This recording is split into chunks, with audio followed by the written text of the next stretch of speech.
Right, there we go. I think How's we're that? live. We're having a technical start to this. Oh, all Just a good little. fun, mate. All good fun. And you made it in time. It's not too bad, actually. Right. I thought it'd be Reincarnation. quality would be a bit worse, but it's all right, actually, isn't it? Yeah. It's okay. You're stuttering a little bit, but it doesn't matter. I don't care at this point. In a previous life, we did this much more professionally. This time, it's a complete shit show.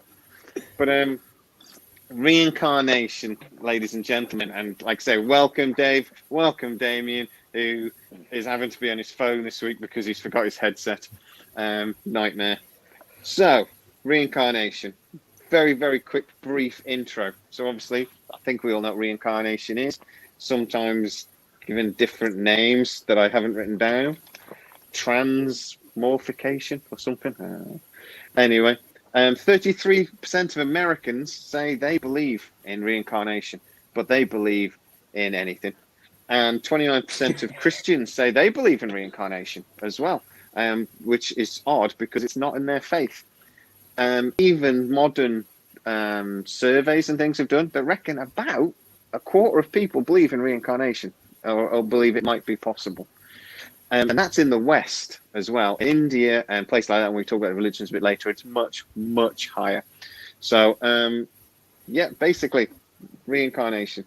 It exists in almost every religion around the world except Christianity and Islam. The two big boys have gone, nah, screw that.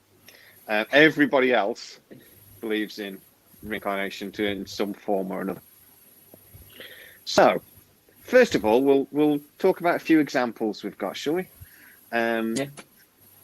Who would like to start? Vote. Yeah, I can start with one. I've got an interesting go for it. Case from our own shores, actually. It's quite. I picked the case just because there's a BBC documentary where they did some sort of some in-depth analysis, and the boy even travelled to the supposed location of his past life. The documentary is called The Boy Who Lived Before. It was released in September 2006. The young lad in question is a kid called Cameron Macaulay, who in 2006 was 5 years old, so he would have been born in 2001. He was born to his mum, Norma Macaulay, in Glasgow, Scotland, and had a brother, Martin, who was a year older at 6. Now, this kid supposedly claims that he is the reincarnation of a gentleman called Shane Robertson. He used to live on a remote Scottish island in Barra, northwest of the Hebrides, so out in the Atlantic. But pretty much, I think it's one of the furthest points out, isn't it, of the Scottish islands, with a very small population of about 1,000 people. He at an early age, as most of our case studies will probably go into. So pretty much when you first start talking at 2-3 years old, he used to talk about his past life on Barra, and obviously sort of longed to return to that life back on this island. Now, it's very strange because his mum obviously found this very, very interesting that he was so specific, and his story kept very consistent for quite a long time, never changing. So they got a psychiatrist involved who analysed him to sort of see if it was perhaps imaginary imaginary people the children sometimes do come up with, but due to the fact that the outcome was death basically of the person, the children normally control the outcome apparently. With their own imaginary children, so they wouldn't select probably such a morbid situation within their own control, especially when they've not been sort of what's the word, not subjected to, but not seen death really much in their life before, not come across it, etc. He's also investigated by Skeptic magazine at the same time in the documentary. And they didn't really have any answers, to be honest, after investigating it with the stories that he was telling being so specific. So his mum decided that the best thing to do was, as he was getting depressed and sort of longing for his previous family from this past life, was to fly to Barra and see, you know, if he recognised what he recognised, see if they could In find the a Outer house. Hebrides. Well, from northwest, it's like northwest out. It's literally probably the last bit of land before the middle of the year. Well, I guess when you're probably prone to bad weather there. Yeah. And is it most of Scotland? Why couldn't he have been like Bermuda? Well, yeah. The Canaries or something. I got a past life in the Canaries. Yeah, I think if you were shit. going to pick somewhere, you probably wouldn't pick there, would you? Of all places. So anyway, they went to the island, visited it, and prior to going to the island, I forgot to mention that he always used to talk about how he used to watch the planes landing on the beach from his house, the small planes. Anyway, so they ended up getting a small plane over to this island because it's such a small island. It doesn't really have a huge passenger requirement for airplanes, so they're quite small planes flying in, and lo and behold, they landed on a beach. So it's kind of mad, isn't it, when it's a remote island that he shouldn't know anything about. He's got no family members that are linked to that island. No one's ever known to his mum talked about anything from Barra or recounted any stories. There's no link, yet he recognises, first of all, that, you know, the landing strip on a beach on a small island, which is pretty specific at that age. But anyway, I'll finish off the story anyway.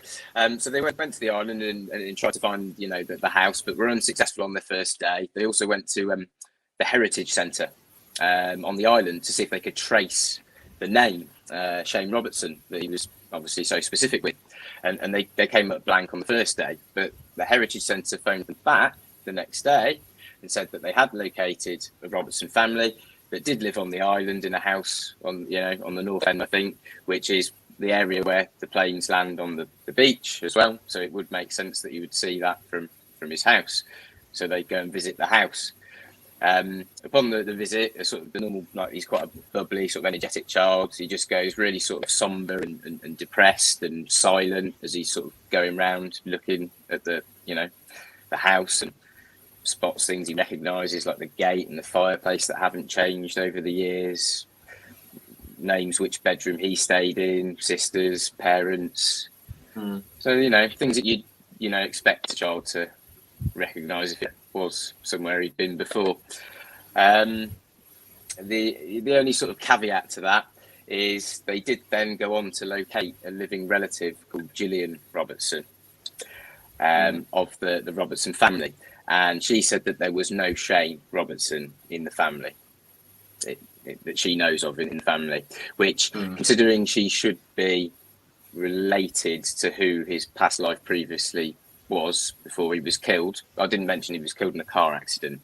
He always made the comment of my Barra daddy didn't look left or right. And that was how he lost his life. And also there was no known death in the family from that living relative, from Gillian Robertson, as described by Cameron. However, she does say that their uncle does fit the sort of description of the spiky hair and always wearing shirts, and his middle name was Seamus. And was often and was perhaps referred to by his middle name. So you held that one back. You did it on purpose. Oh yeah, of course, yeah. That's exactly the story, isn't it? A little bit of a zinger at the end there. We do like a good caveat though, don't we? I just like that word as well. To be fair, we do like a good caveat. Yeah, I do like that word. Yeah, good caveat. I'm holding off saying the C word. I'll use it later. Can't all say it. Can't all throw all that. Can't all shoot hello this early. They're doing demonetize it if you use the C word, mate, I imagine. Getting banned. Did I ever tell you my lad had a gaming YouTube channel, but he was putting out for kids, and they got like a couple of thousand subscribers, was making a little bit of money every month. He dropped the C bomb, it got banned. Got the whole channel banned. Anyway, yep. Who's made me laugh, idiot. How about you, Dave? Have you got a story you want to share with us? Is it going to have an interesting caveat? Shot my load. No. He's used up all the caveats. I think we don't want to throw it about too much. Just add something about the Cameron McCauley thing, though. Is that he said that he ended up in his mum's tummy after he fell through a hole. Was one of the things he said. he ended up in his mum's tummy after he fell through a hole, which I found quite strange. And mine would be about a gentleman called Parmod Sharma. Again, pronunciation might not be completely bang on, but he was born in. See, you know only too well. He was born in India in 1944, and when he was 2 years old, he told his mum in Moradabad that he had a wife in Moradabad that could cook for him, so that she didn't have to. So at the age of 2, he's turning around to his mum and saying, "My wife in Moradabad can cook for me, so you don't have to do that, Ma. You take a puke, darling." Now this Moradabad was 145 kilometers away from where his birthplace was in Basali, and around about when he was 3 or 4ish, he described like going out on a business venture and meeting these guys which were setting up this business venture, which were the Mohan brothers, where he'd worked with various family members and they would sell cookies and water. And he described building miniature shops and serve family with mud cookies and water, like I said before, and that he had been a really well-off tradesman, quite well-to-do businessman and such. But he would he complained about being like well off financially, but being in a less financially viable position now in his current family. And he would say his current family, so he was aware or allegedly aware of being in 2 completely separate families. And he sort of like told his parents or advised his parents against eating curd. Curd, for all you people out there that might try. So he warned them against curd, and he wouldn't go anywhere near it. He didn't like this curd. He wouldn't touch it himself, because he described them becoming very ill after eating curd, stomach cramps and feeling nauseous and vomiting and that kind of thing. So he didn't want them touching it, because it made him very sick in his old life. He would refer to it as his old life, and like I said, he was well aware of there being 2 families: his family now and his family then, his life now and his old life. And he hated being put into a bath. He didn't like being submerged in water, because he said that he died in a bathtub. So that he had died in a bathtub, he had drowned, and this traumatized him and become quite, emotional about it, speaking about it, which is understandable, of course. So he's now parents, his parents promised that they would take him there, and we'll see that that's a reoccurring theme, and it makes a lot of sense that the parents of these children, of these people, or the people, will go to the places they claim to have had a past life. They will maybe touch on that later, I don't know. Once he had learned to read, so the proviso was, once you've learned how to read, I think it's more establish yourself with the basis of foundation of education, and then we'll worry about chasing up the past life. Now, it turned out that there was a family by the name that he claimed, which is Mera, I believe it is, and they had run a cookie making and a soda company that were called the Mohan Brothers. So this Mohan Brothers enterprise or venture did actually exist. And the manager of which was called Parmanand Mehra had died in 1943 after gorging, filling himself full of this curd, and having a load of stomach cramps, a gastrointestinal illness, and I think peritonitis. I think it might have been peritonitis. I don't suppose it. I don't know. I think it was a couple of things. I think appendicitis was one of the things he developed, wasn't it? From it, right? As well as, was it like something like IBS? I assume as well, probably. No, but worse. But I know it was appendicitis. Well, he passed away from it, and he tried all sorts of medicinal baths to try and help cure it. And he'd been the gastrointestinal disturbances that he was having, and excuse me, he'd been given a bath very shortly before he died.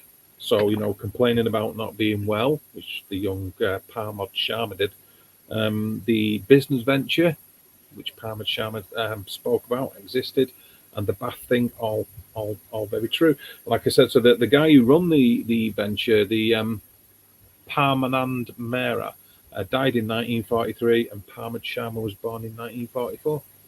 So there's one for you. Interesting.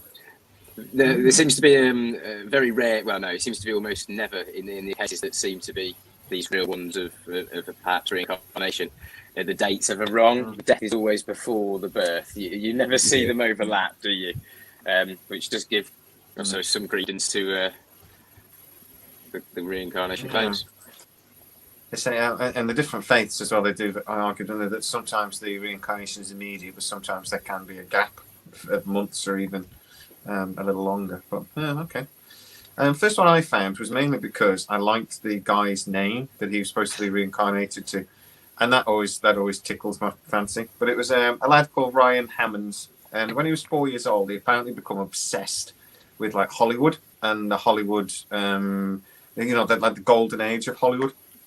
And he kept talking about how he thought he was an agent, and he kept talking about how he was obsessed with like this agents in Hollywood. And being 4 years old, that's quite an odd thing to become obsessed about. But apparently he would get picture books from old Hollywood thing. He would talk about actors, and he seemed to talk about them as if he like almost knew them. His mom actually started to get quite concerned about the little fella. So she actually took him to a psychiatrist.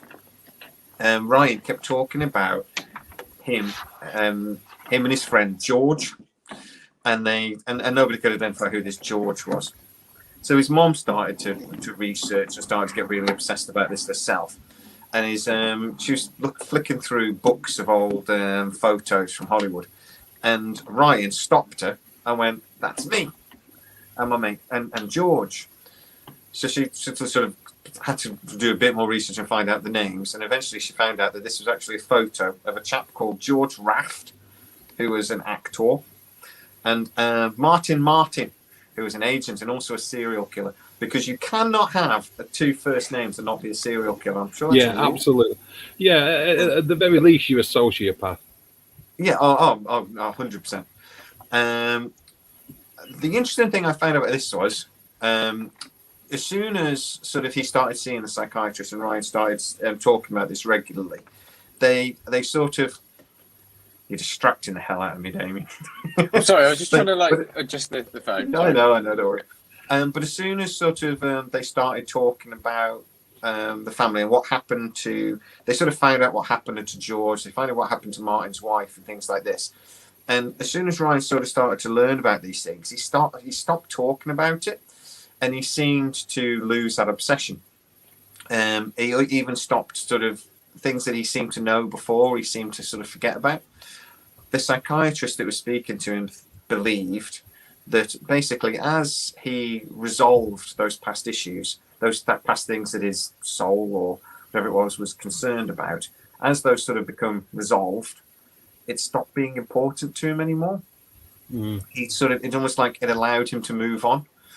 We're going to talk about what people think about what reincarnation is and things, but this Maya Baba, is an Indian philosopher and researcher, and she talks about how she believes that reincarnation is connected to desire, and once we can sort of fulfill those desires, then actually reincarnation can stop. It's connected to karma, which we'll talk about in a bit. But when she talked about this case, she said basically his desire was, his soul sort of thing was wanting to know that his loved ones were safe, and once he knew his loved ones were safe, he could move on and live his own life, sort of thing. And I found that fascinating, that a 4-year-old was talking about these things, and then sort of as soon as it was sort of clear in his mind that everyone was okay or passed away by this point, he moved on. And I just like that. And most people tend to lose these early memories, don't they? They only have this access to these memories in sort of quite often in these cases, really early childhood, like from pretty much the point where they start being able to speak until they're maybe 6, 7, and then it seems to fade, which is almost like it's either too distant or it's that desire being fulfilled, perhaps, like you're saying, in a sense. Yeah. There's a bit of a mystery with biology in the brain, actually, that they call it like the 5-year-old amnesia, that we actually forget almost everything that before we sort of turn 5 years old. And nobody can understand why, because we form memories perfectly well, but we don't seem to retain them. And that seems to be everybody. Nobody really remembers anything from about 5 backwards.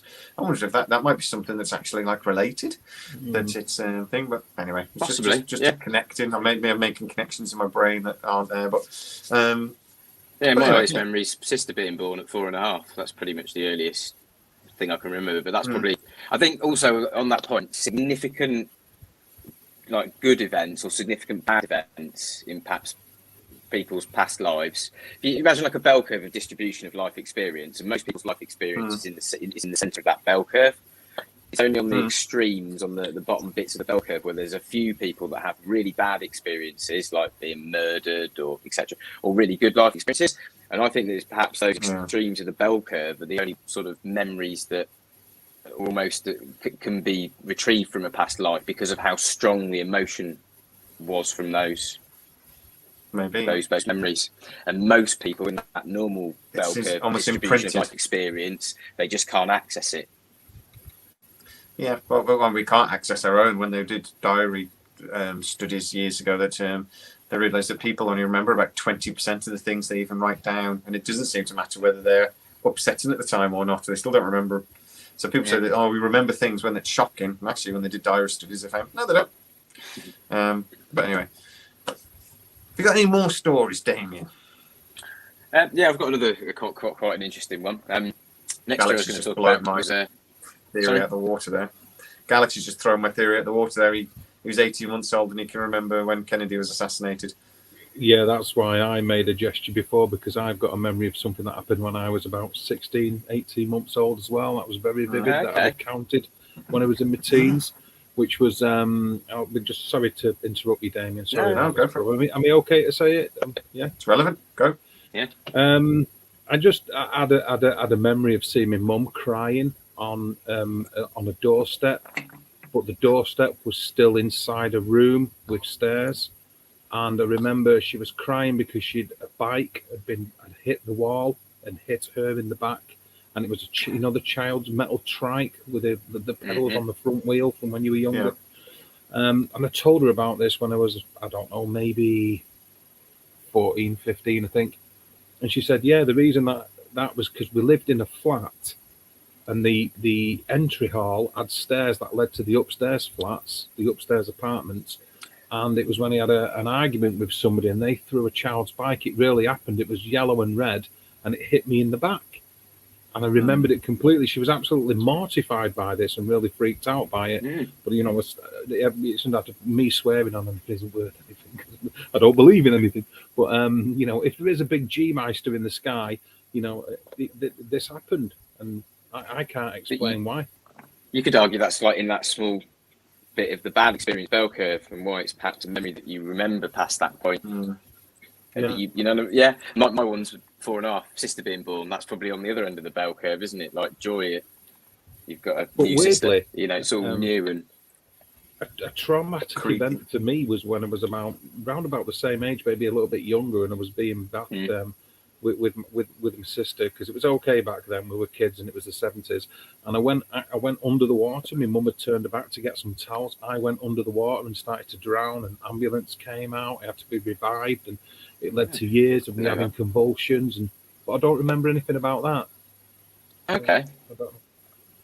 Creepy weird. Maybe memory is a lot stranger than we know yet. We'll talk about memory a bit later, because the way memories are formed aren't the way people think. I think people think we've got this like recorder in our brain, and that's not how it works. But yeah, because we're going to talk about false memories a bit later when we start tearing this up and debunking it a little bit, I think.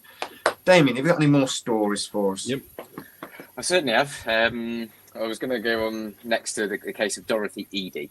Now, she's a very interesting lady that was born in 1904. She suffered an injury at 3 years old, though. She fell down the stairs, a head injury, and ended up in hospital, I think unconscious for a sort of a period of time. Seemed to sort of miraculously recover, to the sort of surprise of the doctors, with the extent of the head injury. And then when she had sort of recovered, she behaved very strangely for a 3-year-old girl, and very strangely compared to sort of how she behaved prior to the head injury. So her parents obviously took note of this and started talking to her more, questioning her more, and obviously got her to sort of talk to them. And she was recalling sort of her previous life in ancient Egypt with sort of some astonishing sort of level of detail of sort of Egyptology that a 3-year-old that had never studied anything would just not know in terms of the gods that they worshipped and praised, that kind of stuff in that specific period. And she even named the pharaoh that she served as Seti, specifically, which does date to a period of history in Egyptology and is a pharaoh that reigned. She left she studied, I suppose, Egyptology sort of heavily at school when she was 15 years old, and then ended up going to the British Museum and obviously seeing the exhibit there, and basically I think ended up sort of kissing the feet of some of the statues of the gods, and really crazy. And this obviously just flooded in more and more memories of her past life.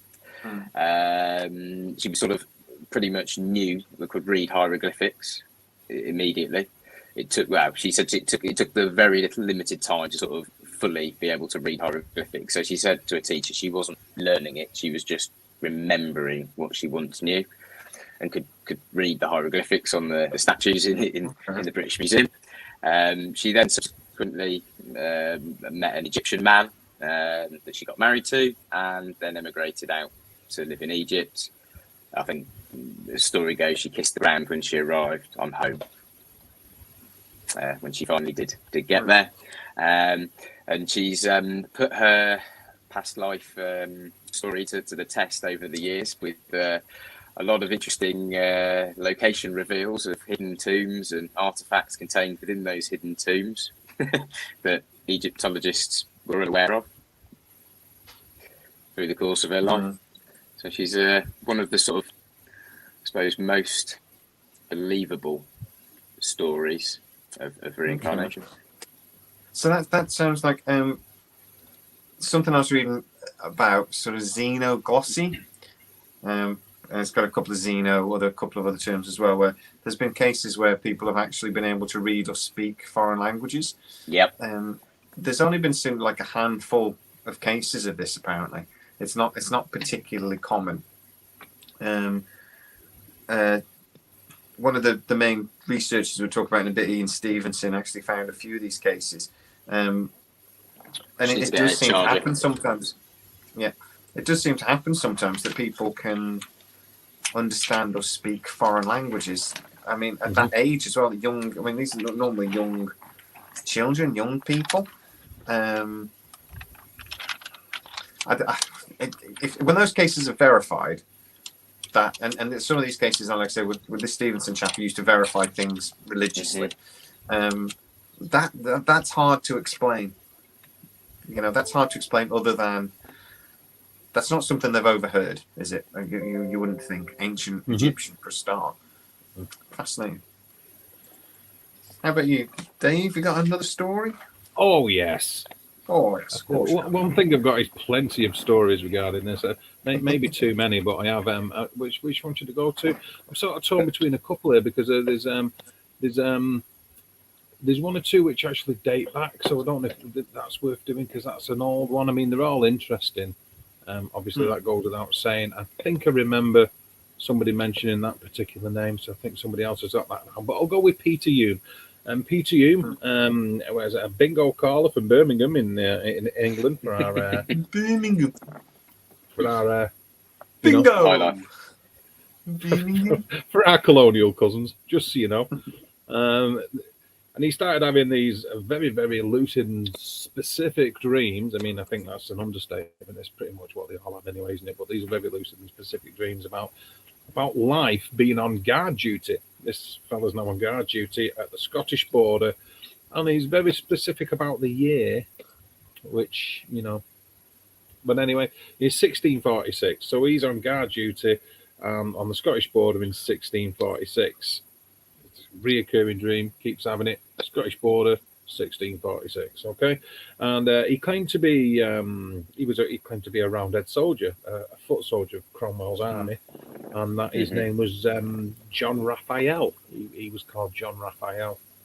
A very Scottish name, isn't it? Yeah, Yeah, Raphael, very, yeah. I assume French of origin. or a very common Italian? mutant ninja turtle name. Raphael? Yeah, it was, wasn't it? Raphael. Is that what I'm getting confused with? I think I am, actually. I'm thinking back He to the liked Teenage his- Mutant Ninja Turtles, He liked his pizzas. Oh, he was he was put under painter, hypnosis. Italian painter, Raphael. I'm not sure. I'll give it. You're just trying to be like really bohemian and clever now. But yeah, you're quite right. Now this dude was hypnotized, put under hypnosis. Excuse me, and he remembered more details and locations, as would be the case, or as you would expect to be the case. And as he got older, he started to visit these places that he remembered that he'd been with his brother, and he found small items that had been collected throughout his family history, allegedly, that appeared to have come from the area. He would pick these up from around the towns as well. He would sort of focus in on particular little trinkets and stuff that were from the 1600s, from the time period he's claiming he was a foot soldier from. Like like horse spurs and little ornaments and like a cup and things like this. And then he met a village historian in a place called Culmstock in South England. A bit ambiguous, but if you're from Culmstock, well done. But Culmstock in South England. He managed to positively identify details about a church as well. Apparently that he had known in his life in the 1600s. But he was even able to say that the church then had a tower. This church used to have a tower. The church now no longer has the tower. What else with it? Let me go to me too. I need a bit of a kick here. Yeah, okay. There was an elm tree going out of the spire, going out of the top. Yeah. And apparently this wasn't well known though about the tree. This allegedly wasn't. I mean, we know about it, so that's a lie straight away, isn't it? But I mean, it's how do we know about it? Well, back then apparently it wasn't a published fact. Yeah, good old Tintertweb. And this church tower had been removed in 1676. This is before you were born, America, but 1676. And he checked in all the local registers and stuff like that. John Raphael was found to have been married in that church, in this very church where the tower had gone missing from. Yeah. How common a name would that have been? How John Raphael, easy for me to say, the pizza guzzling mutant ninja turtle, had been married in that very church. Now, a Civil War historian also looked into it. It's called Ronald Hutton, was a Civil War historian. He investigated the case and he asked Mr. Peter Hume very era-specific questions, which I always think is a very good idea when people are making these claims anyway. Take any kind of ambiguity out of it, obviously. But he couldn't answer all of the questions. In fact, a big chunk of them I think he couldn't answer in a satisfactory way. So he's sort of kind of cast aside. But as far as I'm aware of the ones that I've looked into, that goes back to one of the earlier times in the list. Do you know what I mean? Like I say, the mid 17th century. So that's Peter Hume. Bingo, Carlo. He's good with his numbers. Legs 11. Yeah, I did watch the Legs 11 with a Brummy accent. There was a documentary, wasn't there, with him in where they went and tried to obviously corroborate the previous lives. And there was another good one as well. There was like 4 people that had these past life things, and then they went to Europe to try and corroborate their past lives. And sort of 2 of them they did manage to sort of do relatively well, but the other 2 it was very difficult. And I suppose the further you go back in time, the more difficult it is going to be to corroborate any of these previous lives, unless they make astounding claims that come into fruition. Like the lady I mentioned, that's why I thought she was so fascinating, because she was uncovering ancient tombs, Dorothy Eady, which, how did she know where they were? How did she give exact locations without any archaeological digs or just just the longer the time span, I think, the more fascinating if they can make those kind of claims or predictions that are right. Yeah, if you're going back hundreds of years on, just having something written down. I mean, it just astounds me that they found that name. Because if he'd have said it was Jacques, bloody, I don't know, what's it called? O'Connor. George on the Scottish border, O'Connor. I wouldn't have been. I'd have been like, yeah, okay. But saying like that's balls in it. So unless they knew that already, unless they basically got on researching, oh my God, there's a guy called Raphael up there. Yeah. You know what I mean? Unless it was a complete hoax sort of thing. Yes, it's not a very common surname that would have appeared a lot in the local people or the local population in that time period. I imagine it was, you would have thought, quite limited. Yeah. I don't know history well enough to state that in the 1650s, to be honest. But I think a big chunk of the questions he couldn't answer satisfactorily more based around the Cromwell's New Model Army. You know what I mean, claiming to be on guard duty at the border in Scotland as part of Cromwell's army. And then when quizzed upon that, it's like, well, if you served in the military back then... it would all be second nature, wouldn't it? All of the commands for, like, I don't know, the training from, like, what was it, pipe this, pipe that, or... Yeah. There would have been, like, it's still military back then. It was still sort of separate. They still knew how to train men, didn't they? And, you know, get them fighting for a cause. Well, before we go to another story, let's talk about that now for a second. Because, I mean, the question that jumps to mind is how much of the detail do you think we would carry on? Do you think it's perfectly believable that this, if we're assuming reincarnation is real, that somebody could have certain memories, but maybe not others? So we can remember bits, but... How sketchy are some of your memories from some of this life? Really bad, but I've taken a few hits to the head. So, but some things I remember quite well. I suppose generally, emotional events or things that you categorise with high importance, you tend to try and commit to memory more, don't you? Like, I suppose, scientific understanding of physics for me, I try and commit more of that to the memory because I'm interested, or emotional things because I think that emotion is probably a huge part. Yeah. I think knowledge is different than life experience, though, isn't it?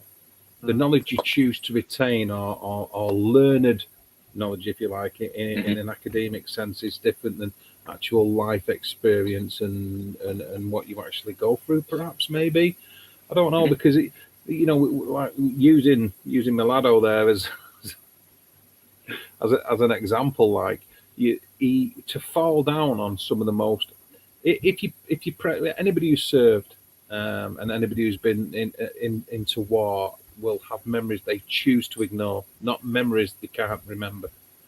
For the most part, unless there's been some kind of, a massive trauma, some kind of PTSD, some kind of brain or injury or something like that. But usually it's memories they choose to not want to bring to the surface. Not something they can't, just completely bizarre. And it does seem that in a lot of the cases, there's almost cherry-picked parts that are relevant and then complete nothing with the rest of it, I can believe it. I mean, if if there's some sort of transference of the soul, I don't see why you would take all of your memories with you.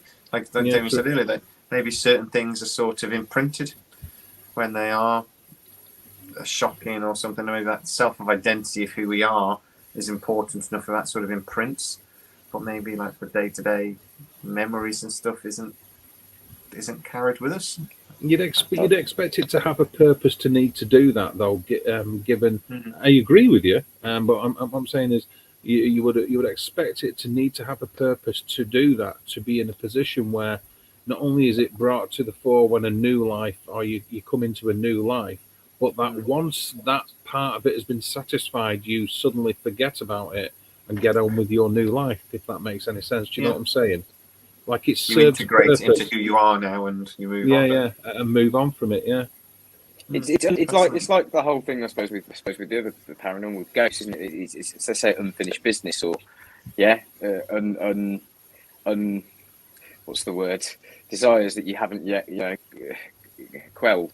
Basically, like we were saying before, maybe it's linked into that as well.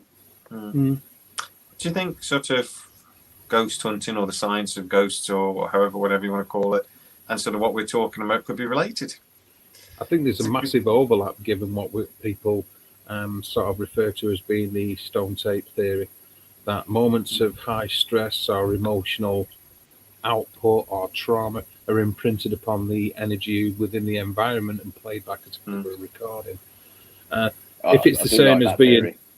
certain elements that happen within a life are imprinted upon what would intrinsically be called the soul, I suppose you would say, that then journeys through time, is then reborn in physical form, and those memories are still imprinted upon that energy, just like they're imprinted upon the energy within an environment in stone tape theory, and then replayed within the memory or the conscious memory of the new person or the new being. So I could sort of see a link, yeah, definitely. Yeah, I see it as well. It seems to me that if there's a mechanical, or some sort of something behind what is happening, some sort of the energy or the mechanics of how it works, it feels similar to me. They were talking about energies that can transfer and things like this. And if there's a science behind it, I don't really want to use the word science to this. But if there's a science behind it, it seems to be similar. Anyway. Well, you got to think that the cutting edge of physics at the moment is pretty much what are the percentages? Dark matter and dark energy that makes up 95% of the universe. It's pure theory because we can't actually postulate any kind of experiment to test the hypothesis. So everything we know is like 5%, and we've termed that normal, but 95% supposedly is unknown. I think there's a lot we don't know yet, and just because science can't explain something today doesn't mean science won't explain it tomorrow. That is the process of scientific understanding, isn't it? Yeah, it's crazy. The last story I had was a young lady from India in 1926. The only reason I really raised it was because it was actually quite heavily investigated at the time by quite famous people. So as a young lady, like I said, she didn't speak till she was like 4, like at all. And then as soon as she started speaking, she just started talking about her husband and her son, who lived about 100 miles away. So her teacher, Mathura, found out, it was really interesting, and found out more information about it. And they got a name of her husband, of Pandit Kandanath Chaub. So the teacher put it on herself and went and found him, sent letters, confirmed that actually Pandit was still alive, that at this point the girl was 8 by this time, and they confirmed that actually his wife had died 9 years previously. So literally there was like, the 9 months gap sort of thing. The reason I found it interesting though is Mahatma Gandhi took a personal interest in this. And investigated. They set up a committee of 15 people to investigate, and they could never debunk it. They tried to debunk her, and they never could. Her husband from the previous life, didn't he, posed as the brother rather than her actual husband, and she immediately recognised the Roos and recognised their previous husband. So they tried to test her in a few different ways, apparently. And she kept passing. It's like the reason I think I really want to mention with this, because in India and places like that, this is a very common belief in Sikhism, all the other sort of religions in that area. That this is a well held belief. It's it's as common as the Holy Trinity is for us or something. Do you think that's? I mean, a lot of people have, when they've done research on this, they've claimed that a lot of these cases are in these areas, and they're in the areas where it's more highly believed. But we've already mentioned 3 or 4 cases which were in the West or from America and things. According to that gentleman you mentioned, Ian Stevenson, was it? Is it Ian? Yeah, it is Ian, isn't it? He did a lot of analysis of a lot of these cases, didn't he? And he said it's just as prevalent in countries that believe in reincarnation as to countries that don't. He said there's no, from the numbers in his cases, it doesn't matter whether you're. I was going to say this. Do you think it's just that we have more cases in places like that because they're more open to the possibility? So when Yeah. something weird like this happens, they're easier to jump to. Well, maybe it's reincarnation than we would. We might jump to mental health issues. It's more not being afraid to talk about it. I think if society Yeah. accepts it as an idea, then you're free to discuss, aren't you? It's only when your society doesn't really accept it in their current view of the world, then you feel sort of ostracised and sort of singled out if you go down that road, I guess. Hmm. Well, that's it, isn't it? I mean, it's more culturally and socially acceptable in certain countries than it is in others, because because there's a difference between what some cultures consider to be reality and what other cultures consider to be spirituality, and the crossing over between the two. The matching between the two. Because to some, it's without wanting to arc on too much and jumping on theology too much. It is all a faith thing, isn't it? So to hear that it's not just the remit of areas where it's particularly higher religious belief system, and it just happens anywhere and everywhere. The demographics are right across the world. In a way, I find that kind of comforting, if you like. It sort of makes it a little bit more real rather than just a spirituality, faith, belief, religion type of thing, if that makes any sense. Yeah, no, it does. The one comment we had a little while ago from Galaxy Service. Some people believe that consciousness isn't the brain, but from an external source. Could these kids be accessing those memories from others who have lived? I just want to ask a question. What do we think then reincarnation is? Do you think that it is a soul jumping from body to body, like some? In Buddhism, sometimes it's not quite that. They talk about rebirth, and the energy is reborn each time, and it's not the same as reincarnating into a new flesh sack. It's slightly different. Or a new avatar would probably be yeah, a new meat bag. Yeah, exactly. Or do you think it could be sort of what Galaxy Surf is talking there, that it's actually just maybe tapping into the energy? So it's not maybe a new soul, but it's something that they've sort of got latched onto, or was like, or been. Do you know what I'm trying to say? I'm not explaining myself very well, but I know exactly what you mean. I'm very much a believer. What was it? Erwin Schrödinger stated, didn't he, that there is one consciousness. We are all one. Mm-hmm. So I think that perhaps potentially when you die, your consciousness returns to the sort of the universal consciousness, and then it awaits reincarnation in that sort of universal life stream where you can traverse through the universe as like a light particle, basically. Observe what you want to observe, and then when it's ready for you to reincarnate in another body on another planet, the energy pops down into that being, so that you can exist within that avatar for that life, to experience something that gets you closer to a state of enlightenment, and no longer needing to reincarnate anymore. Well, that's really firmly in the Buddhist or parts of the Buddhist camp. I didn't realise the Buddhists actually argue about these things.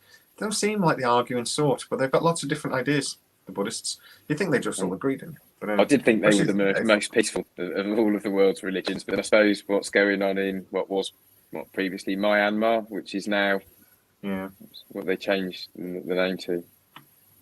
I can sort of play devil's advocate in that one. My sort of take on it would be, if that was the case, and these memories are readily available, if you like, as a universal kind of energy that is constantly surrounding us, why it's individuals have a singular memory of a set of events from the past that they then think that they lived, and not multiple people have that same memory, that should be accessible to everybody if it is part of the universal energy as a memory of one.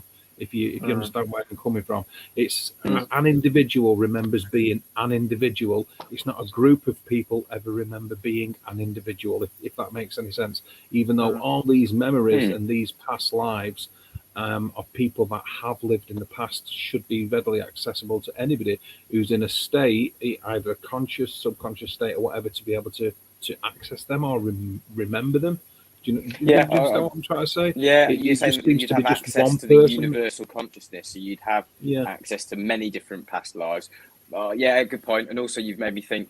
Well, right, why do people only remember one past life in particular? Why don't they remember Yeah. the last 3, the last 5, the last 10? Yeah, so even if you argue that not everybody can do it, and only a few people can do it, or are in the right, the conditions are right for them to do it, why they only remember one past life and not multiple past lives of different energies and beings that have existed? Do you know what I mean? Yeah, great question. One of the best probably that we'll come up with, I imagine. Yeah, why can't they access the whole database? Why are they just accessing one file sort of thing? I was just wondering if maybe sometimes the energy can get imprinted somehow onto the new. I don't know, like recording over a tape, or I don't know.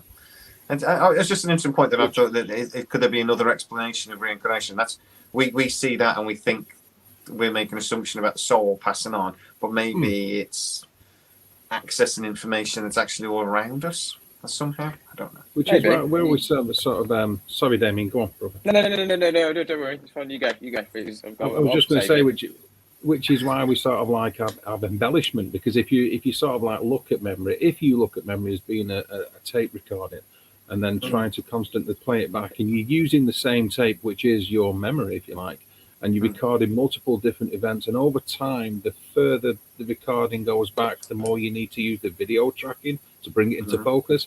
So therefore, things do sort of like get made up to help with enhancing longer term memory, which sort of leads itself to embellishment and imagination and so on and so forth, playing a part in just being able to bring it to the fore because it's so old.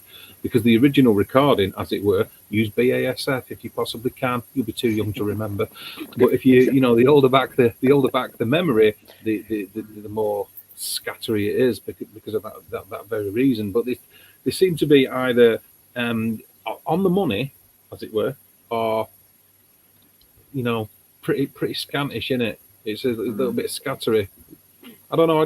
I'm just not totally. I don't know about this universal memory. I can believe in sort of like a universal energy, but I mean, that's sort of then suggesting that there's a linear passage of imprintable energy that's accessible from people that are further down the linear time. Do you know what I'm saying? Yeah, no, I get what you're saying. We've not getting any evidence, are we, of and why haven't there been 2 people that have both claimed to be the same person in a past life? Yeah, I think there have been, though, haven't there? That has happened. Have there? Is there maybe famous people, but then they're more likely to be the claims that aren't necessarily legitimate. When it's just a claim that it was a random person in that town that's 100 miles away. Bloke. No one particularly famous or wealthy, or obviously the wealthier and famous they get, the bigger target they are, aren't they? Yeah. Who wants to try and claim the kudos of being a rat catcher from medieval Britain who used to live on Turnip? You know what I mean? So, they just said actually the bulk of cases when they looked at Ian Stevenson's cases, they said the bulk of the cases, particularly in India, seemed to be children wishing they were, higher class or wealthier, or there always seemed to be, none of them, the bulk anyway, seemed to be in a higher caste of class or something like that. I suppose another way that I'm trying to put it is even when you have a library, more than one person takes out one book. It's not just like the one book is used only once. That's what I'm trying to say. Multiple people will take that same book and will access the memories within it or the writings within it. And it's sort of like if you see all these memories of people that have lived in the past as being like that, imprinted upon the energy of the universe, then I don't know. Anyway. I'm with them. With the Well, we've mentioned Ian Stevenson a couple of times now. So he was a psychiatrist, and he's written 12 books, and he's generally considered to be at the forefront of of real research going on. He's researched over 2,500 cases.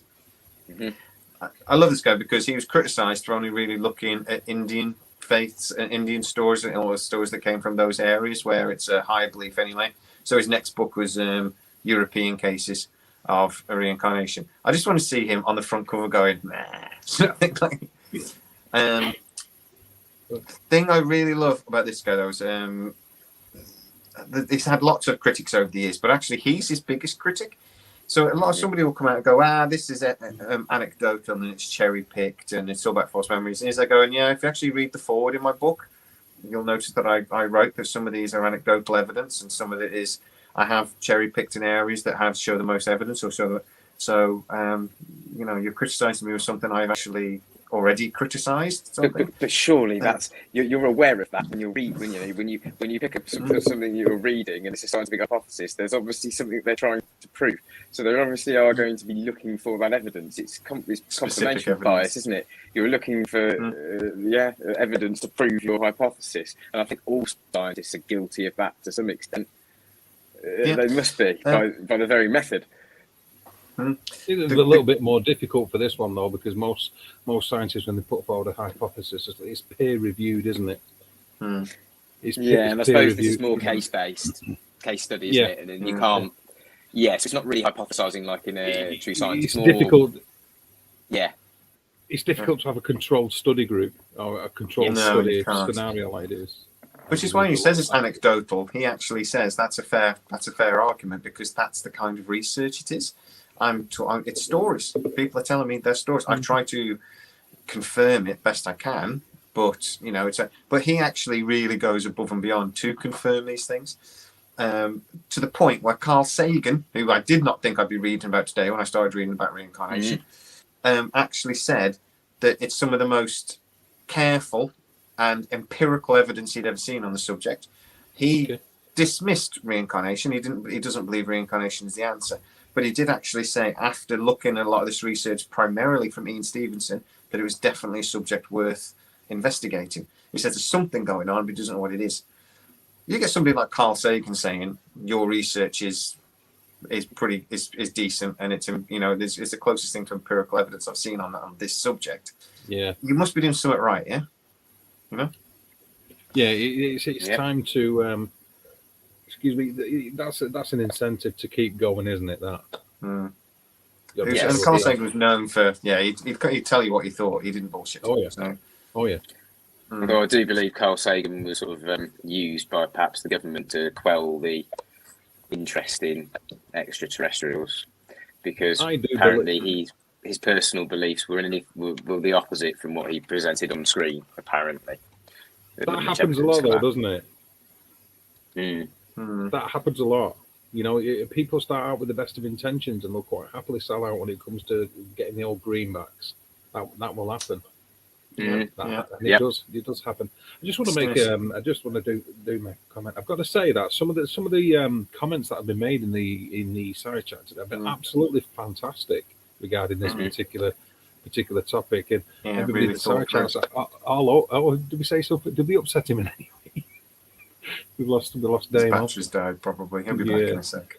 But the side chat's been absolutely fantastic. There's been some excellent comments made. Like Baz's comment now. How many gigabytes does the brain have of memory? We could talk about memory a little bit, because memory is interesting. One thing I wanted to make a comment though, I wanted to make about Ian Stevenson, I found was really interesting. He found a correlation between a lot of birthmarks.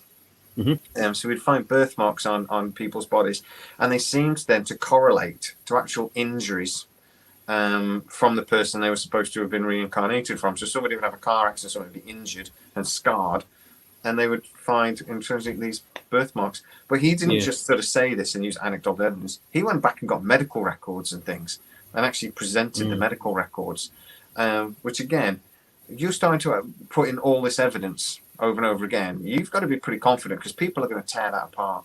The more evidence you throw, the more ammunition you're given to have thrown back at you potentially. He really fascinating. Beyond a shadow of a doubt, the more you try to present as being empirical proof of the very thing you try to put forward, the bigger rod you're making for your own back. If you're wrong, if you were wrong, Yeah, exactly. So, where I was going to go with that, though, is we was talking about the memory then, because we're going to have to talk about false memories, because that's where the big skeptics could say that this is just false memories. It's implanted, particularly when we start talking about regression hypnosis and things, which I actually Googled regression hypnosis today, and it came up regression hypnosis near you. So you can, there's a guy up in the town by me that does it, and I'm like, it's not the sort of thing we should just be doing. Like, I went to the best schools in Central America, probably, to learn these skills. I was listed in the Karachi Medical Gazette. Exactly. So no, you shouldn't do that. But memory doesn't quite work in the same way. I think people think like it's like you said, it's like a tape recorder. It's not really, is it? Because one of the things because I did a psychology degree, and one of the things when we're learning about memory was, for one, you learn memories in different parts of your brain, depending on whether you get sort of calendar or time related memories, and you get like episode memories and episodic memories and things like this. But one of the things it says was, just say if you go on holiday in the same place when you're young. So I went to, my dad used to take us to Centre Parks in Wales. They used to take us, we went 5 or 6 times. So one of the things your brain does, instead of going, oh, we'll record that, and then we'll record the second time we go, and record the third time we go, your brain just goes, we went 5 times, here's the memories of it, and we'll just tag a thing on it to say we went 5 times.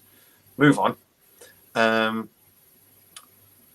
When you sort of realise that brain, again, it's a way of just cutting corners. Your brain is brilliant at cutting corners and limiting how much information it can take in. So it's we could talk about perception and how perception works all night, and how we perceive information about the world around us.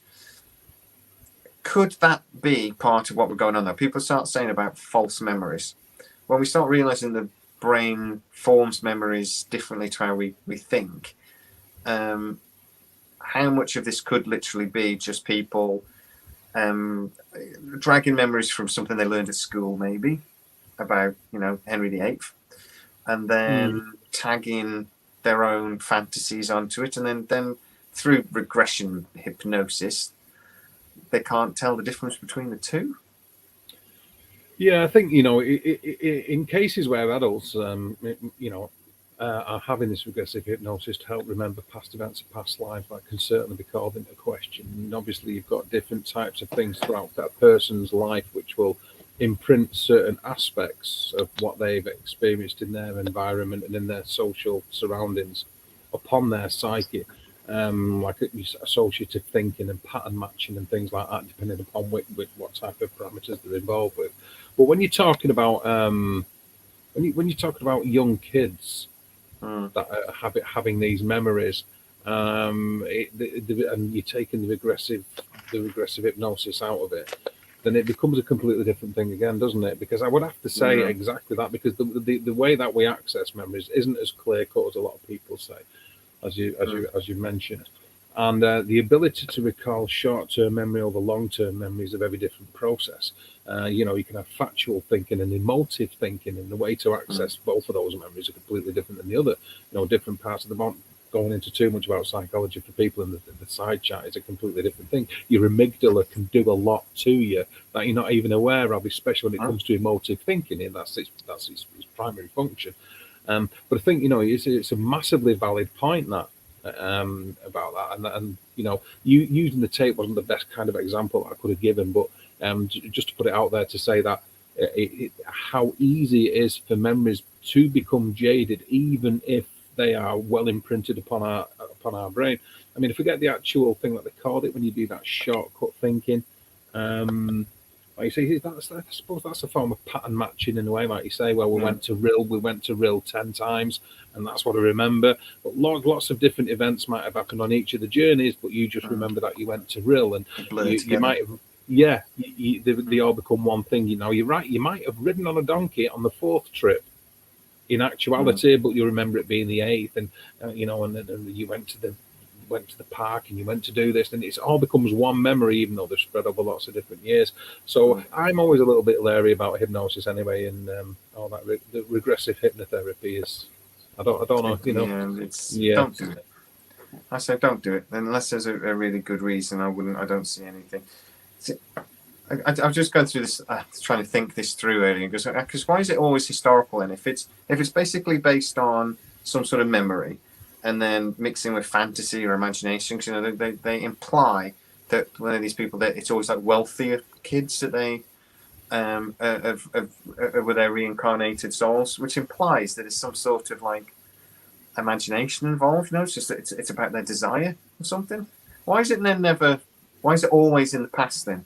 Why aren't they regressed and think that it's a future being or something? Or if it's imagination, that's not. But if it's coming from just inside them, why is it always like historical? Why isn't it Why don't they think they're, I don't know, alive now or alive in the future or alive something else?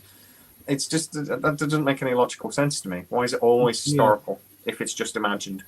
Yeah, it's always retrospective, isn't it? If it's made up, and some of the things that they make up, if they are making these things up, are very they hardly uber cool, are they? They hardly something. They're always very very traumatic. Yeah, that is a really good point. I mean, it's the little things within it that make it. It's the minutiae in it. It's the that make these kind of cases. The little things that might be not inherently noticeable firsthand. It's only when a lot of a greater deal of research goes into it that they find specific elements, like such a body did have such a book that they kept under their pillow, but nobody knew about it. But this young lad did. Said, "Oh no, I don't need to take a Bible to bed because I always used to keep one under the pillow and or whatever." And it's little things like that. It doesn't tend to be really big, outlandish kind of statements. Hey, you! Hello, I'm back. How are you doing? Phone died. How's it going? It's good we missed you. Yeah, sorry. I didn't We realise. missed you, darling. Yes, I didn't realise the phone wasn't quite on charge. In fact, since you dropped out, we've used the word caveat about a dozen times. Yeah. Okay. Yeah, we caveated the crap out of that. You beat me on the word count, and I think I managed Throwing to it use it around 3 like- times tonight in that one story. Throwing it around like confetti, you know. One of the things I did want to talk about was because Scientology always interests me, and it's the one group of people I've never annoyed. So because I've got more sense, because they sue a lot, so let's be nice about them. But they actually believe, and this is where I'm just going to. Right, so they believe that we're all from this Thetan, which is an immortal spirit being. Mm-hmm. And that we've fallen into a degraded state, and that's what all human souls are. So we have to be audited. I love the terminology. To free that person of trauma and to allow them to move towards an enlightened state so that they can go back to being a Thetan, which is apparently immortal but dies. And this is such a crap species, these Thetans, that over 8 billion of them currently have degraded down to humans.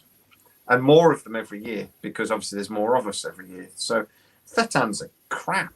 We're not doing Yeah, very yeah. well on the enlightenment path, then, one would suggest. No, I think they're all on the juice or something, man, and getting, and downgrade. Oh, I'm downgraded to a human. I just wanted to bring it up mainly because it's mental. But I'm surely 100% accurate and believable because I don't want to get sued. I haven't got anything to take, so there's no point suing me. Everything's in the wife's name. But if you do buy some Brief History of Mystery merch and some Sidetrack merch, maybe you'll get the money to pay off all these court costs that you'll incur after this particular stream. And that one particular line just like got me was the good old we're all immortal, but we die. Yeah. Okay. They're just A little really bit of bad contradiction in immortals. terms of- What are they called? Pancettas. That's a type of cheese. Isn't it? Thetan. No, yeah, That's the that's one. Pancetta, stop mock top of Scientologists. ham, isn't it? Yeah, Pancetta, It's Isn't that bacon. the- Bacon. It's like they're yeah, bacon yeah, lardles, isn't it? bacon, Or like immortal Yeah. ham. But what we're in agreement is that Mr. Hubbard was 100% accurate and a lovely guy. But he generally thought he was reincarnated. He actually wrote a book, Mission in Time, when he tried to prove that his past memories from his previous life was actually accurate. And guess how much he was able to prove? Zero. zero. All. Absolutely nothing. I read a bit of that book. Nothing. Yeah, I if don't they understand invented how the people. unit- I don't understand how Scientologists believe it. I mean, the guy was a novel slash a fiction. He was a writer before he then came up with the religion. I mean, it's not an idiot because he came up with a religion and turned it into $1 billion dollar religion within what, I don't know, 100 years or whatever. It's massive, isn't it? It's something like that, yeah. But doesn't that just go to show you how quickly a religion can build into something when? But you say this, Damo, but give it 100 years. Don't underestimate J.K. Rowling's. Everybody could be celebrating the religion of Quidditch in 100 years or something like that. I'm more on board with that than I am bored with Scientology. Yeah. So it's like Ricky Gervais says, isn't it? If you burn a library, you lose all the books. The same books for science will come back eventually because we'll discover it all again. We'll write it down. Religions wouldn't come back because they'd just be new ones that were made up. Yeah. They wouldn't be exactly the same. All the information in the science books would eventually be the same. Which is based on evidence. Yeah. Well, we mentioned that really quickly. So, that's my religion. So we mentioned that really quickly.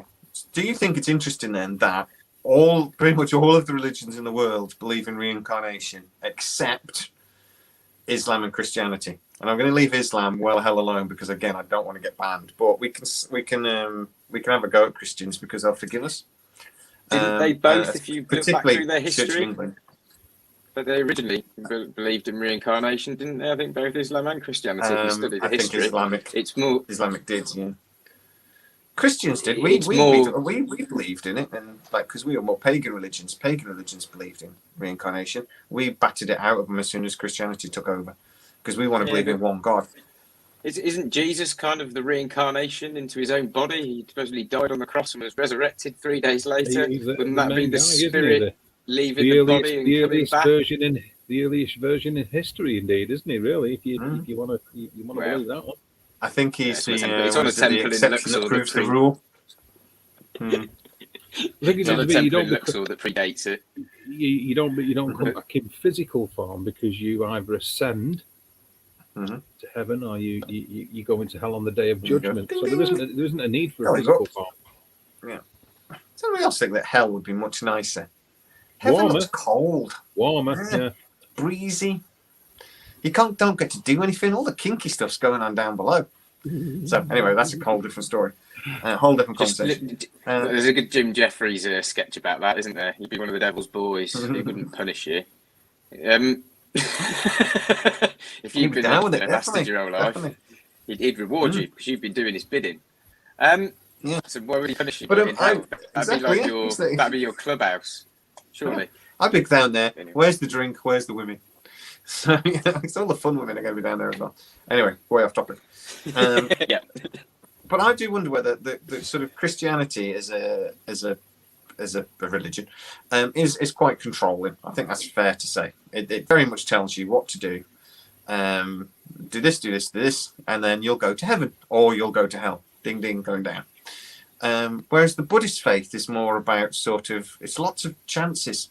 You're trying to move towards karma and all this, but also you're trying to reach enlightenment and better yourself.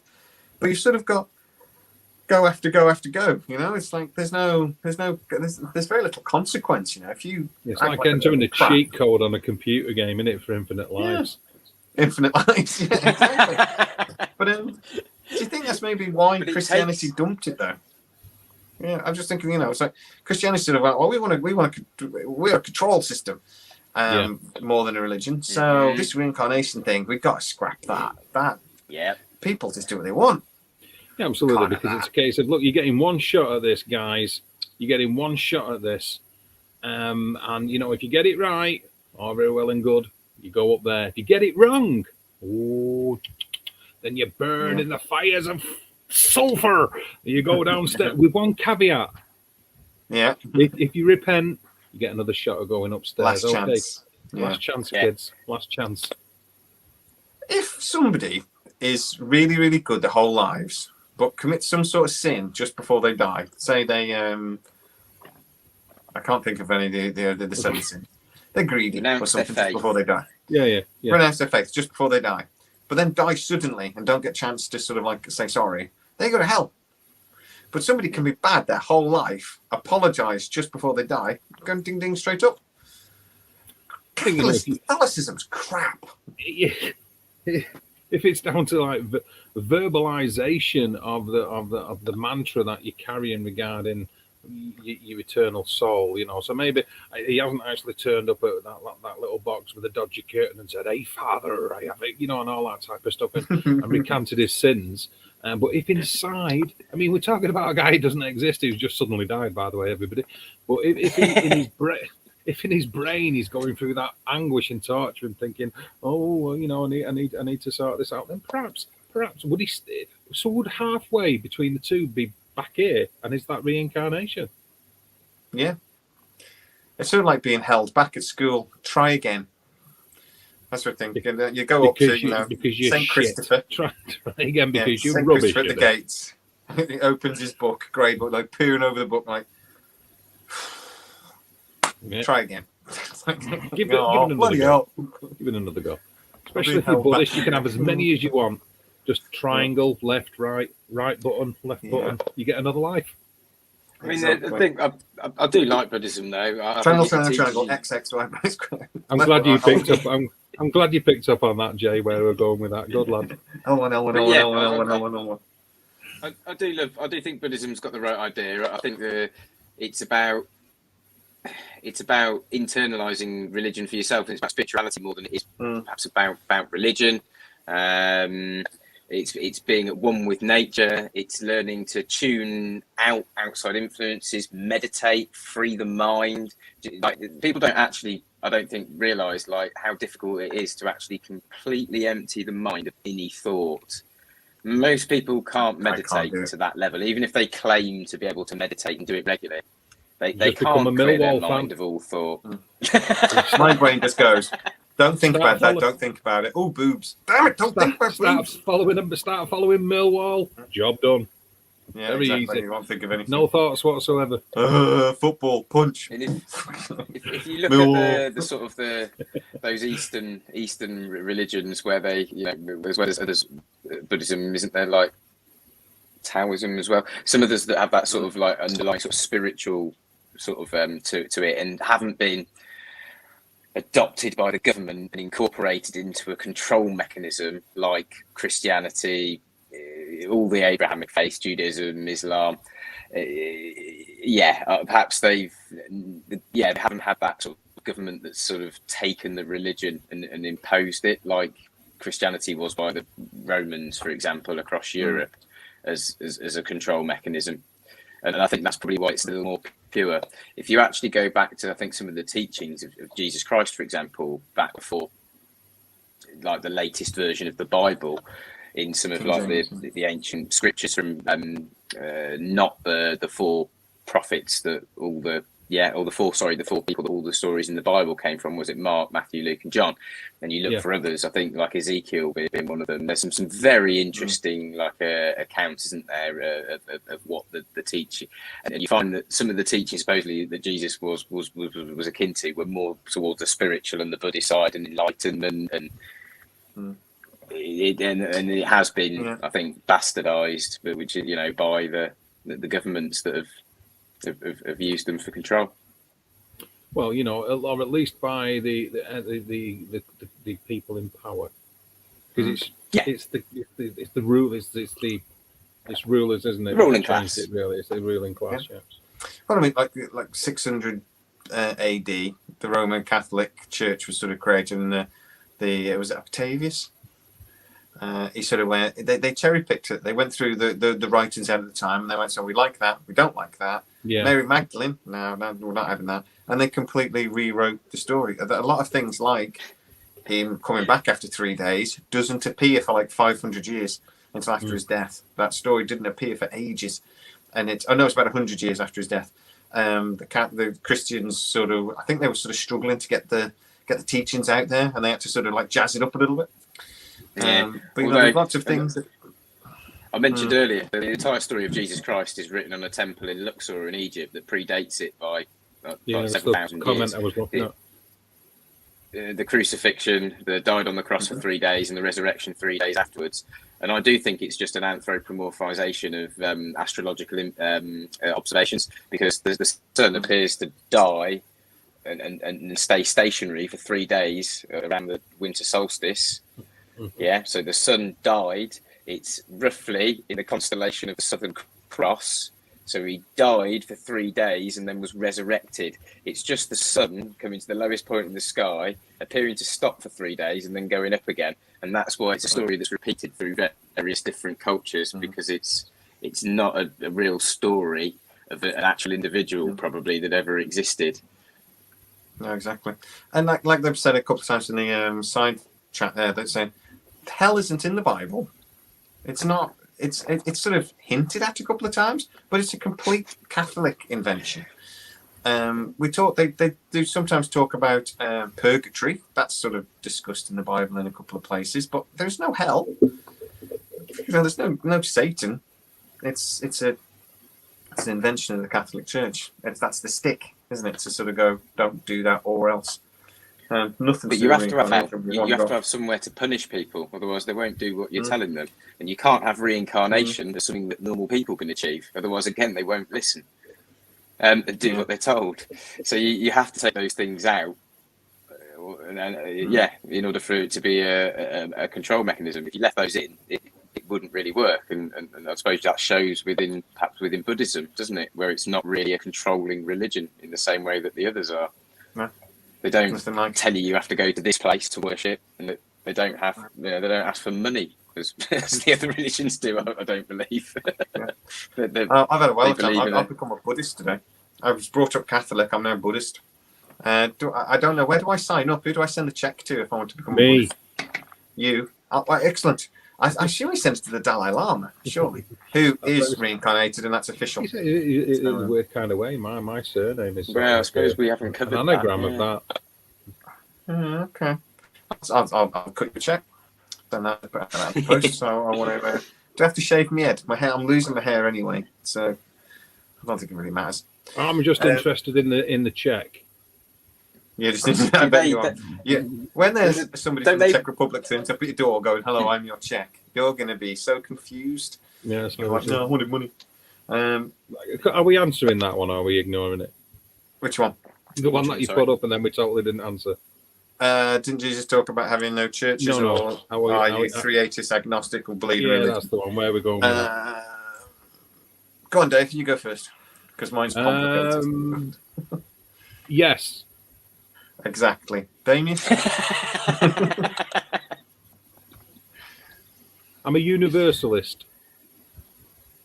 A universalist. Okay. I'm a universalist. I believe in a universal energy. I believe we begat of energy, we go back to energy. We're all comprised of energy, and energy is never truly destroyed. That's what I believe in. I'm not going any deeper into it unless you subscribe to my channel. I do like that. We talk about it for fucking hours. I do like the way that you describe that universalist. I tend to have a similar belief to that. I'd say I'm generally, I suppose, an atheist. However, I suppose you could consider it slightly agnostic, because if there was a God, I don't think we'd possibly be able to sort of fathom that level of power. If there was like a being that created the universe, it'd be outside of our realms of comprehension anyway, because we probably can't travel out of this universe in any way, shape or form. So if that creator exists outside of the universe, there's no point in worrying about it. I agree with that, because the level of comprehension of human beings, you've just got to go to IKEA for a flat pack and we can screw that up. So understanding life, the universe and everything, it's not out there. I think Buddhism's the closest to a sort of the spiritual religion, isn't it? And I think I believe in that more than I believe in any of the sort of organised religions telling you must think this. There is no way I'm being out Buddhists today. You two have become Buddhist in the last 2 hours. Mine's literally like you're seeing it in real time, everybody. By the way, we have a group chat on Facebook, and this has been announced. These two truly are Buddhists now. Yeah, 12:30 I became Buddhist. That's why I went, I like this. I think Buddhism is less a religion. I don't think it's a religion, though. I think it's like a way of life, or it's a way of thinking more than a religion, because they don't tell you really to do anything. There's no rules to live by. It's like this is a way of like trying to explain life and its wisdom and it's being thoughtful. And then even the Dalai Lama he was asked, if I can prove that Carl Sagan asked the Dalai Lama, if I prove reincarnation isn't true, what will Buddhists do? And he says, we'll absorb it, we'll change our thinking, we'll because that's how Buddhism is. We don't, we don't try and force our thinking on anybody. If you put it, but it might be quite hard to prove. So, but yeah, well, that's pretty much anti every other world religion. Every other world religion has a specific view, doesn't it, of the world? Yeah. Buddhism just says, think what you want. Yeah, exactly. It's kind of I am an atheist in brain, but I actually think there's a difference between my brain and my heart, right? So I believe in. Oh, brilliant! Yeah, I know. In my brain, I'm an atheist. I don't like anybody telling me what to think. I don't like people telling me things that I know to be true, like evolution, are fake and are not true. Because there's evidence to support it, and I love talking Jehovah's Witnesses for hours. Oh yes. We had this conversation last week. It was not just because there was a pretty one that I was trying to seduce. It was because I liked. Yeah, exactly. The trick is to invite them inside, let them walk into and then slide the bolt on the front door slowly and go, "You're my wife now." That'll totally change the conversation. Yeah, that would freak me out as well. But I do think though there's this thing that I think it's in a lot of us. I put religion in my feelings, in my heart, sort of thing, in the same way that I really would like Santa to be true. I would quite like it if there was a Jesus. I wish there was a Santa. I want there to be a Santa. There isn't. I wish there was a Jesus. There isn't. Or God. I should say God. I think there probably was a Jesus, but I wish there was a God. I don't think there is. So I'm atheist, but a little bit agnostic. I think a lot of himself. Yeah, he can't stop laughing, can he? It's brilliant. Yeah, I'm with you on that. Yeah, we're very similar in our line there, I think. Yeah. I think a lot of people that are capable of sort of rationally looking at a lot of information available to them about religion come to that sort of atheist, agnostic position, really, because it just seems the most reasonable given our current scientific understanding of things. Yeah, it's just true. It's true. Good answer, boys. Thank you, man. I was going to ask a question then. So, while we're talking about God a little bit before we move on, or before we come to an end, and we have to figure out what we all believe. If you believe in reincarnation, then does that sort of reinforce the idea of God? Does it tend to suggest that God or some sort of religious spirit, big G God sort of thing exists? Or does it sort of deny the existence of God because of the way reincarnation works? There's no heaven, there's no hell. To say my point, does it sort of reinforce religion or does it take something away from it? Would you need a manager to manage reincarnation if it's an intrinsic property within the universe and it just occurs? Oh, very good. Very good. There you go. That's kind of where I'm going with that. Very good. Explains much better than I said it. Does it need an office manager? That was quite concise for me, wasn't it? Yeah, that's absolutely the best comment you've ever made on any of these mystery missions. Well, that's a good point though, because is reincarnation just an effect of nature? Is it just something that's happening? But God tends to suggest it's something that was created. He's the creator at the end of the day, isn't he? So if this is just a natural effect, does it mean there isn't a God? Basically, I think correlation isn't causation. Just because you can sort of attribute certain things to what happens doesn't mean it's the reason for it happening. So for me, no, absolutely not. I don't think just because acknowledging the fact that things can be a happy accident isn't necessarily going against creationism. Excuse me. Coincidences can still occur. So with religion being a faith thing, George Michael will tell you all about that. With religion being a faith thing, you gotta have faith. He's got that George Michael track. Have you This heard is of it? rhythm, this is absolutely. You know what didn't help with him making that comment, and then that in the side chat there, the dyslexic devil Yeah, the dyslexic devil who worshiper. sold his soul to Santa. So you made that comment, and then straight away I saw that, and that just destroyed me. So I'm gone, me. You're gonna have to carry on. I didn't see that, but yes, I think that is a brilliant play. I had him, and Jay saying that, and then that in the side chat has just ruined me. So see you next week. That's Isn't me. it I'm interesting gone. that Santa's an anagram of Satan as well? Just putting that out there, and they're both like, well, Satan's red. Santa wears a red outfit, although he used to be green, didn't he, in the Nordic tradition, and then it was Coca-Cola that forced the change to red. But it's just interesting that it's an anagram of the word, really, as well. You dissing Santa? I mean, Well, the interesting point is how old is it before children sort of grow up and realise that Santa's not real? Gosh, You know, children might be watching. Dude, It's October, for God's been at sake. school a few years. Let people find out in their own way. You're not the messenger of doom. It's not up to you to ruin people's childhoods. My point is like many of the things about Santa is a guy that miraculously flies around the world on a sled of reindeer. There's some quite big statements in there that you realise can't be true when you have a bit of an understanding of science and the world. Well, surely, like God does fall into that same category as Santa and Satan, doesn't he? Like it's or the Tooth Fairy. It's just we don't. There's not a religion around the Tooth Fairy or a religion around Santa to sort of keep those claims going. Catholicism, capitalism. Yeah, I would have gone down that route as well. Yeah, consumerism and everything. Yeah, consumerism and Santa is our God. Consumerism maybe.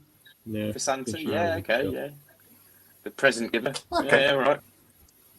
Yes, I got one in. Yeah, it made sense, kind of. Only the first time tonight. Well, let's round it up then.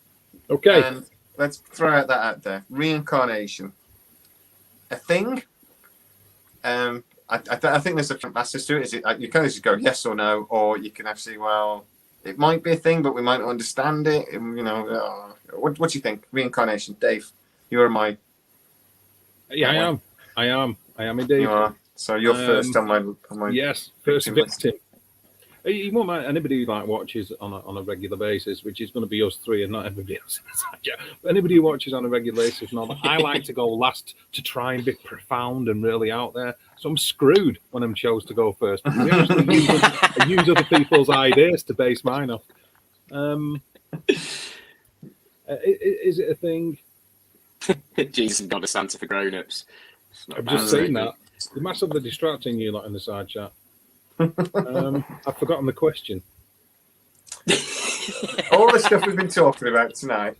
Oh yeah, all that, yeah. All this crap we've been talking about tonight. What do you think? I love that, Paul. Quite a lot, mate. We've destroyed. We've annoyed all of the Scientologists, all of the Catholics. Well, yeah, okay, it was me. And I'll take that one on the chin. And who else are we annoyed tonight? I'm sure we just Americans. All of the world's major religions except Buddhism. All of the major religions. Everybody really, yeah. Everybody. Sorry. Go on then. Somebody's got to say something. All right. Well, I think our life force is never truly destroyed. As I said before, in answer to I believe it was M's question. I could have been wrong though. But I did say that I was universalist, and I believe in the continuation of energy. Now, whether there is memory transference upon that, whether there is personality transference upon that, I'd like to think so. I obviously I can't. I have no empirical evidence of it, but I think it is a thing. I think there is too much to it for it to be a happy coincidence and made up fantasy, and especially on some of them, and I think the fact that it is forgotten about by the new vessel, if I can use that terminology, and the fact that it is forgotten about makes it more believable than if we retain them memories and had a head full of memories of lots of different lives, and we were totally befuddled walking. I mean, I'm befuddled anyway, but I mean, as a general population, so I sort of think there is something in it. I'm just not sure what it is. Damian, you quickly, please get me out with this one. Yeah, yeah, yeah. I think there's just the fact that it's pretty much prevalent in all the sort of the world religions when you trace the roots back. The fact that regardless of how it's seen in the country that you're investigating cases from, that you get a similar percentage. Some of the cases, truly, the level of detail that is provided by these children is far too much for them to have learnt that information.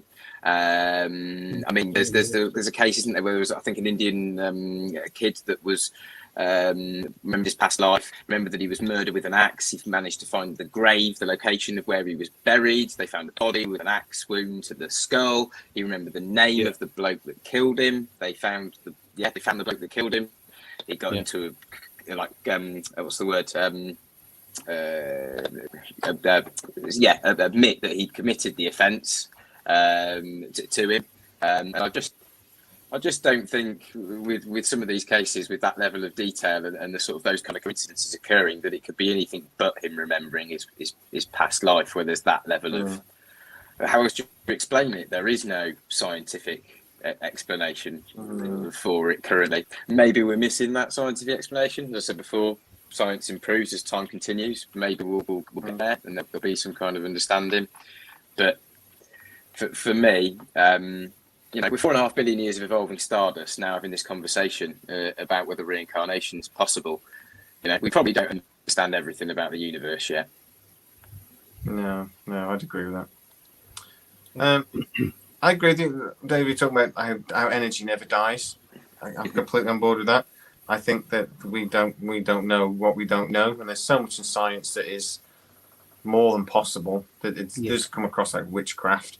That is, you know, particularly quantum mechanics and things. There's stuff in there that's just mental. So it's quantum entanglement until they proved it. Yeah. Oh, I've got a T-shirt somewhere. Can't see it. I should have put my quantum entanglement T-shirt on. That would be very apt. I just think that if you're going to believe in reincarnation, you've got to believe in the soul. And I'm in two minds with that because I'm not sure I do.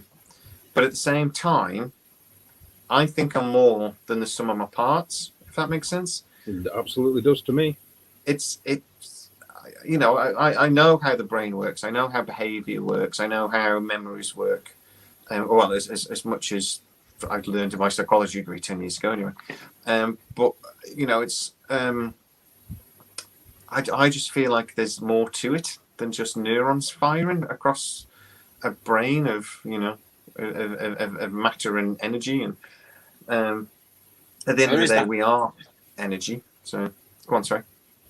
There's isn't there that thing where there's when someone dies, if you weigh the body immediately before death and then afterwards, there's like a 28 gram, it's 28 grams lighter or something like that. The moment you've died from the moment you were alive, I believe there's something to that, and supposedly that's that. I'm not sure how true that is. It's more of a thing I've heard in sort of hearsay than any scientific evidence for it. But it's just interesting. You know, that would give credence to some kind of soul leaving the body upon death, wouldn't it? And that energy perhaps returning, E equals MC squared. Energy is just matter, matter's energy. So if energy is released from the body, it's the same as losing mass. I don't know, just an interesting point on what you're on about. Well, that's the same thing. I would agree with that. I would also agree, though, I think that the Buddhists have probably got it right in that probably all living things have got a soul in that case. I don't think we're anything particularly special because we're sentient and we're maybe just more aware of it. But just because I maybe believe in a soul, I think it's one of those things that we call it a soul, but I don't think we understand it in the slightest of what that means or what it is. And I don't think that means that the reincarnation is a thing. I think that life is a one-hit wonder, and you should really not worry too much about the next life or the afterlife. You should worry about this life. And, you know, I think thinking about that too much just wastes the time that we've got. And we haven't got that much. So, you know, enjoy this life and make sure that you live it. And it's an amazing thing that we're on this planet. It's if you start looking at it, how many stars are around the galaxy and how unique our little world is. So, appreciate what you've got rather than worrying about what might happen next or worrying about what might have happened in the previous life and things. And that's I agree how with that think of it. ethos. Yeah, I agree with that ethos, definitely. Yeah, I agree with the ethics of that as well. Yeah, Yeah, earn it. there's a lot of we're things looking it to doesn't be- explain though. No, don't explain Yeah. anything. It doesn't explain a lot of these case studies with phenomenal It amounts of completely detail and fall- evidence. Yeah, it's a nice mantra to have, but it completely falls down in so many respects, which is why we have these Again, it conversations. doesn't explain this at all. Well, yeah, and I find the conversation fascinating. It's just not something I'm going to base any of my ideology on, if that makes sense. It doesn't change absolutely, the way I think about our life. You always get that God works in mysterious ways whenever he does any bad things, which is like sort of the religious person's excuse for God doing bad things, like giving cancer to children and that kind of thing. But I do always think that if reincarnation is possible, then and death isn't the ultimate end for anyone, and that you can reincarnate in another body on another planet to have another life experience to get you close to enlightenment, then perhaps then you don't need that argument for the bad things that God does, because you have to experience both the bad and the good in perhaps different lives in order to move up that enlightenment until you achieve it. I don't know, just a thought that I've had about. I've changed my mind, by the way. It's genetic memory. It's all genetic memory. I forgot about genetic memory. It's that. I actually believe genetic memory might be a thing, because it's proved in the animal kingdom. You can do that thing where those earthworms go through a maze, then you grind them up, feed them to the next generation of earthworms, and they go through first time. Not earthworms, sunworm. That's sort of proved that genetic memory can happen, and I actually think aren't instincts just genetic memory in a way? They would certainly fit that kind of remit, wouldn't they? Yeah, it does. I don't think it explains most of the cases we're talking about, though, because you can only have genetic memory from all your parents, basically, or their parents, and their parents. So you'd have to be related. Have to be related, don't you? You have to be related. You need to share DNA. Yeah. Yeah. So, Mark, do I believe it in my head or my heart? Santa. Well, it's a tough one to call that, Mark, because these are both now Buddhists. Yeah. I will have to, and I saw Bazza talk about my mohawk again. I saw you, Baz. I saw the comment. I didn't put it up because I'm not having it. But I've still got hair. But I might get next week. I'm going to be in an orange shawl, selling you all flowers, and I'm going to have a shaved head. Got to be done. All right then, guys. Thank you very much. It's been an interesting evening as always, and we're going to call that an evening. We have gone under 2 hours, guys. We haven't done that for a while. No. No. I might be in bed today. That'd be good. And like normal kind of thing. But honestly, thank you very much, guys. And I think we've sorted that reincarnation out. Did we actually have an answer in the end? I don't think we did we? I sort of went. Well, no, there wasn't consensus across the panel, but there shouldn't be on a lot of topics when they're this sort of, I suppose, this sort of controversial. On the one hand, science can't really explain it, but on the other hand, science can't also explain the detail in the case study. So it just doesn't marry up, does it?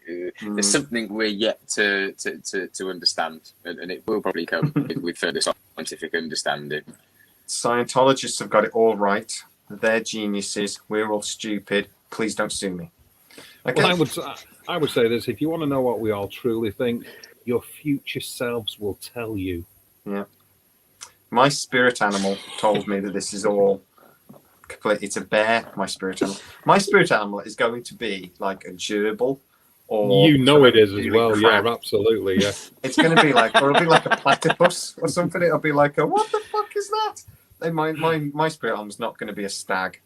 Is it just me who's been like watching this stream and just waiting for a hand or a face or something out of the ring to come out of that loft? opening behind Damian there. Some kind of creature to crawl out of the ceiling. That would be freaking awesome. Yeah, See, mate, yeah, we'd it would get be, views. would be awesome, like live on camera, because I'd see it in the camera first. By the time that's probably seen it's too late as well. Genuinely, that's going to be my nightmares for this evening, and what a lovely way to end. So, your nightmares. I keep thinking, Surely mine. Somebody's going to come in through the door. No, it's my nightmare now. So I always expect someone to come in through my door, like the burglar or something. Yeah. Right. Good night, most guys. people Thank you very just much. want your stuff. They don't want to kill you. Oh, by the way, I'm not here next week, so I'm in sunny Lanzarote. 28 degrees when I land in Lanzarote, if the weatherman's right. Very nice. Very nice. Quite jealous. I can't wait. So I won't be with you next week, but I don't know what you guys are planning, but hopefully we'll still have a show. And I should be back with a lovely tan the following week, because I know you're only here really to see me. So yeah. Why'd you say it like that? What? Good night, guys. See you in a couple of weeks. Yeah. See you later, next guys. week. Thanks Bye, for being here. Thank you.